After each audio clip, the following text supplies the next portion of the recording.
Nous sommes sous une autre loi, comme l'auteur aux Hébreux va nous l'expliquer. Hébreux chapitre 7, le verset 11 à 12. Je vais lire. Si donc la perfection avait été possible par le sacerdoce lévitique, car c'est sur ce sacerdoce que repose la loi donnée au peuple, qu'a-t-il encore besoin qu'il parût un autre sacrificateur selon l'ordre de Melchisédek et non selon l'ordre d'Aaron? Car le sacerdoce étant changé, nécessairement aussi il y a un changement de loi. Je vais relire le verset 12, Hébreux chapitre 7 verset 12. Car le sacerdoce étant changé, nécessairement il y a un changement de loi. Donc le sacerdoce lévitique a changé et l'auteur aux Hébreux nous dit, vous voyez, le sacerdoce ayant été changé, nous ne sommes pas sous le sacerdoce selon Lévi, mais nous sommes sous le sacerdoce selon Christ, selon Melchisédek, selon l'ordre de Melchisédek, encore le sacerdoce royal. Et ce sacerdoce-là, il n'est pas pareil que le sacerdoce lévitique. Comme le sacerdoce a changé, il nous fait savoir qu'il y a nécessairement un changement de loi. C'est-à-dire que Christ qui est venu, il est venu avec un nouveau sacerdoce, il est venu aussi avec une nouvelle loi. Ce n'est plus semblable à la loi de Moïse, ce n'est plus semblable justement au sacerdoce selon Moïse. Bien sûr, il y a des similitudes, on peut trouver des prêtres partout, mais dans la loi de Moïse, par exemple, les prêtres n'étaient que des hommes. Mais dans la loi de Christ, dans le sacerdoce de Christ, les prêtres sont des hommes et des femmes. Vous voyez, quoi qu'on retrouve le mot prêtre, mais c'est pas pareil. Voilà, ça peut sembler pareil, mais c'est pas pareil. Dans le sacerdoce lévitique, tous n'étaient pas des rois, mais dans le sacerdoce royal, dans le sacerdoce de Christ, nous sommes tous rois et nous sommes tous sacrificateurs. Et nous offrons tous des sacrifices. Or, dans la loi de Moïse, dans le sacerdoce lévitique, il n'en était pas ainsi. Il n'y avait que des prêtres, donc des hommes qui offraient des sacrifices. Ouais. Donc, c'est pas pareil, mais il peut y avoir des similitudes, des mots qui reviennent, des termes qui reviennent. Donc, prenons à cœur de lire et de comprendre et de voir justement. Il peut y avoir des similitudes ou bien des profondeurs avec la loi de Moïse, parce que soit ça approfondit la loi de Moïse, soit ça la contredit complètement, ou soit justement c'est un complément de la loi. Donc on peut prendre quelques versets pour pouvoir souligner ça. Par exemple, Matthieu chapitre 5, le verset 27.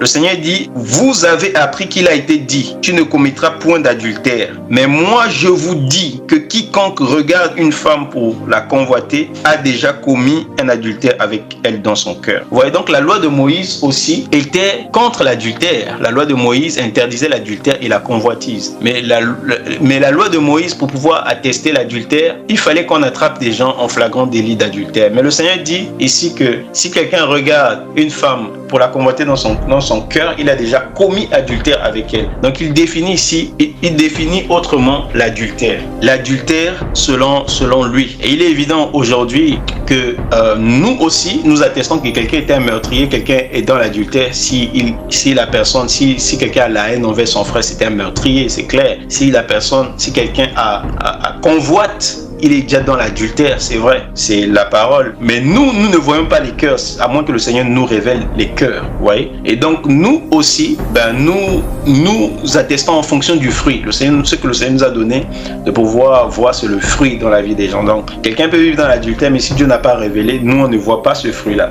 Mais le fruit sera manifesté, bien sûr, parce que c'est de l'abondance du cœur que parle la bouche, et c'est du cœur que viennent tous les péchés. Donc un péché qui est dans le cœur, il va finir par se manifester. Et nous, c'est par la manifestation du péché que nous voyons que cet homme justement est dans l'adultère. Je dis ça parce que voilà, derrière le Seigneur a enseigné aussi sur la répudiation. Il a donné une loi sur la répudiation et sur le divorce. Il dit au verset 31, il a été dit que celui qui répudie sa femme lui donne une lettre de divorce. Mais moi je vous dis que celui qui répudie sa femme, sauf pour cause d'infidélité, l'expose à devenir adultère. Et que celui qui épouse une femme répudiée commet un adultère. Vous voyez? Donc le Seigneur vient contredire la loi de Moïse. Il vient contredire en tout cas un aspect de la loi de Moïse. Parce que Moïse dit que si une femme ne trouve pas grâce à tes yeux, toi le mari, tu peux la répudier. Pour n'importe quel motif, tu la répudies et tu lui donnes une lettre de divorce. Et quand elle part, elle a le droit de se marier. Toi aussi, tu as le droit de te marier. Ouais, parce qu'elle a été attesté le divorce, tu l'as répudié. Pour n'importe quel motif, si elle n'a pas trouvé grâce à tes yeux, si tu as trouvé quelque chose de honteux chez elle.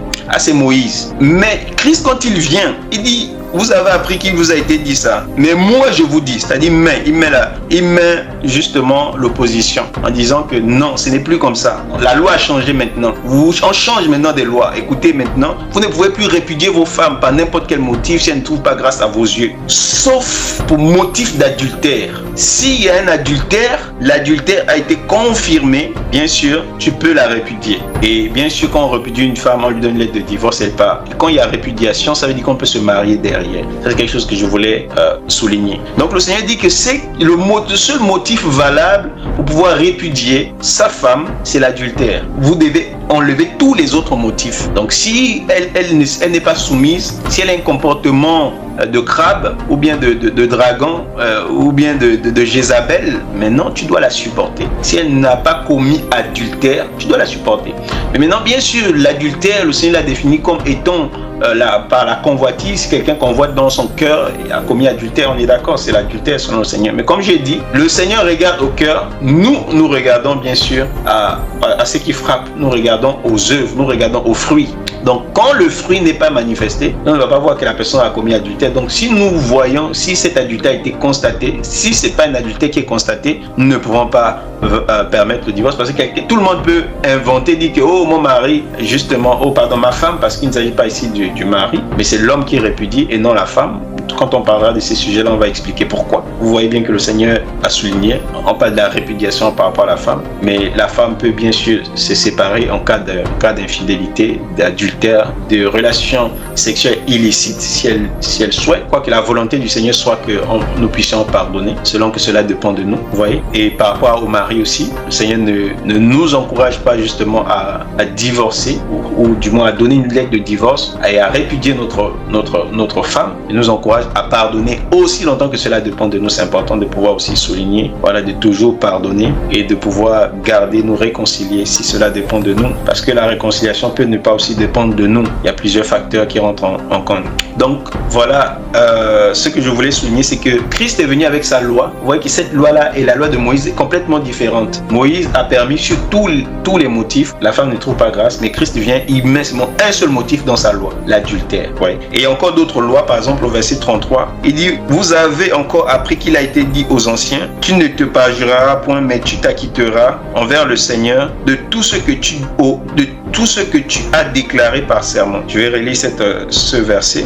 Vous avez appris qu'il a été dit aux anciens, tu ne te parjureras point, mais tu t'acquitteras envers le Seigneur de tout ce que tu as déclaré par serment. Mais moi là c'est Christ. Moi là c'est le prophète comme Moïse. Moi le prophète comme Moïse, j'ai dit de ne jurer aucunement, ni par le ciel, parce que c'est le trône de Dieu, etc. Vous voyez?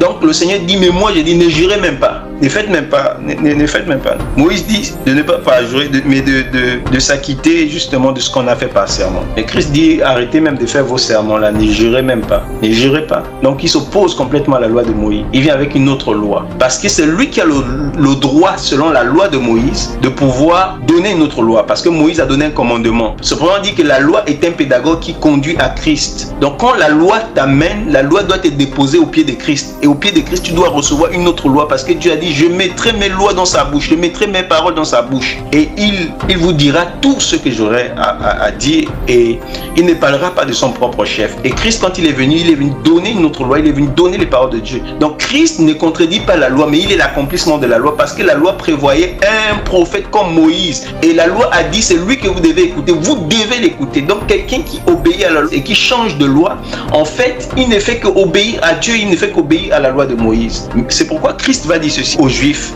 Si on peut prendre Jean chapitre 5. Parce que les Juifs là, ont passé leur temps à dire qu'ils contredisaient Moïse. C'est pourquoi ils le disaient. Ils prenaient cet enseignement que Christ a posé, cette loi, cette Torah, cette nouvelle Torah.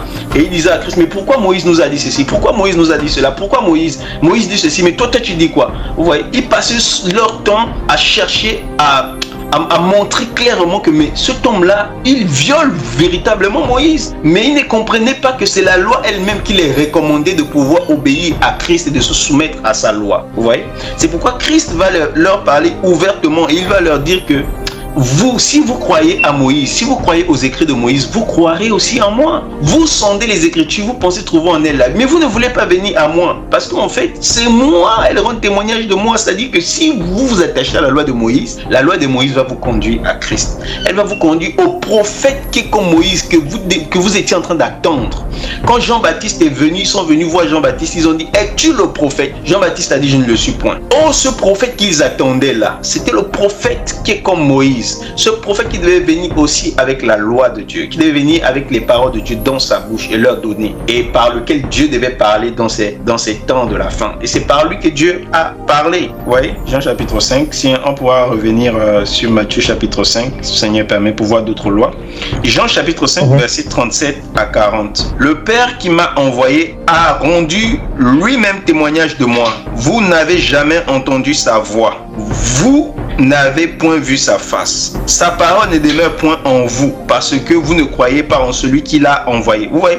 Donc c'est le Père qui l'a envoyé. Le Père a dit, je susciterai du milieu de ton peuple un prophète comme Moïse. C'est lui que vous écouterez. Donc il devait venir avec des paroles du Père. Mais Christ dit qu'ils n'ont jamais vu Dieu et sa parole ne demeure pas en eux, donc dans les pharisiens, les scribes, parce qu'ils ne croient pas en celui que Dieu a envoyé. Ensuite, il est dit au verset 39, vous sondez les Écritures parce que vous pensez avoir en elles la vie éternelle. Ce sont elles qui rendent témoignage de moi et vous ne voulez pas venir à moi pour avoir la vie. Ne pensez pas, au verset 45, ne pensez pas que moi je vous accuserai devant le Père. Celui qui vous accuse, c'est Moïse. Celui qui vous accuse, c'est Moïse. Il ne dit pas celui qui vous accusera. Mais il dit, ne pensez pas que moi je vais vous accuser devant mon Père. Non, mais celui qui vous accuse, c'est Moïse. C'est-à-dire, c'est la loi qui vous accuse. Mais celui qui vous accuse, c'est la loi en qui vous avez mis votre espérance. Vous avez mis votre espérance dans la loi. Vous avez mis votre espérance en Moïse. Et là, il parle de Moïse, bien sûr.